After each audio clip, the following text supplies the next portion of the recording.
Hi guys, welcome back to my channel. This is Drive with JA, and today I will be answering a question that someone asked in one of the videos I posted about studying in China. Someone asked, can you work and study in China at the same time?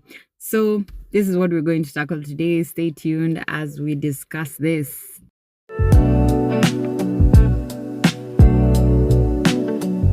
All right, so let's begin. The question is, can you study and work in China at the same time? So I will answer this question based on my experience and what I saw in the 6 years I was in China.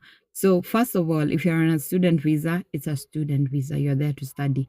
If you're on a tourist visa, it's a tourist visa. You're there to tour.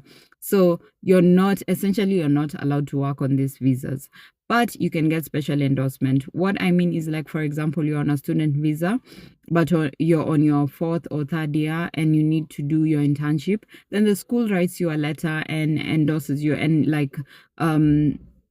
at that point you're allowed to do your internship, which is, is working. Okay. But now when it comes to when you don't have any endorsement and you decide to go and work, if you're caught, it can get very ugly, because I've seen people, for example, some people with scholarships, student scholarships, and they're on the student visa and they're caught working, and they end up losing their scholarships. I've also seen others on tourist visas working, and then they're caught and then they're deported and banned from going to China for a couple of years. So if you don't have the necessary documentation to support you working in China, then it can be very tricky, because you can get into a lot of trouble. So I would like to encourage you, if you're in China, try and do things the right way. If you need an endorsement from the school, get it. If you need an endorsement from the employer, get it. Just get the necessary documentation, because it can lead to very bad consequences. But I'm not saying, I have seen people working with student visas, working with tourist visas, and they sail through, they make their money, and they're not caught. Lucky them, I guess. So I'm not saying that automatically day one when you go and work you'll be caught. No. And then there are jobs, like, for example, someone invites you to their home. They want you to teach their daughter or son English. Chances of you being getting caught doing that are kind of slim. But I'm not encouraging, I'm just saying that you need to be very careful, because it can get ugly, and you can get lucky. But if you're trying to use the model, normally I see people when they're going to other Western countries or, other countries, they try and balance, work so that they can get enough money to pay for their school fees.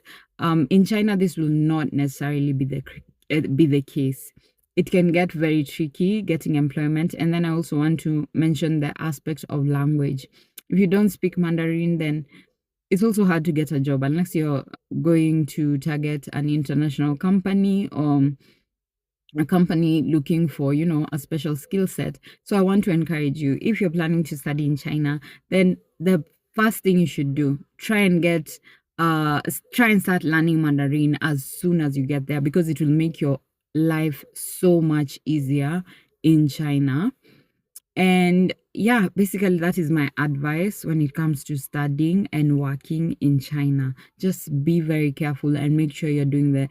In China, you want to avoid doing illegal things. You just want to avoid, because it can get very nasty. I have heard stories of people being deported, people going to jail, and I hear the jail conditions are not so good. I haven't been, so these are just stories I've heard. So overall, just, if you're going to China, try and stay on the legal side of things, because it can get very tricky.